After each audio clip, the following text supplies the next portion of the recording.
Hey everyone! Today I'm going to show you a super simple way to find the primary category and hidden tags of any YouTube video instantly.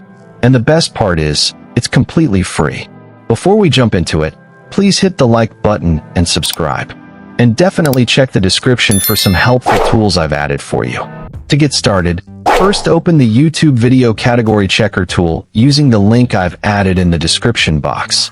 Once the tool opens, simply paste your video link into the YouTube video URL box and click the Check Video Category button. The tool will immediately load your video classification, displaying your thumbnail, title, views, likes, comments, and the primary category.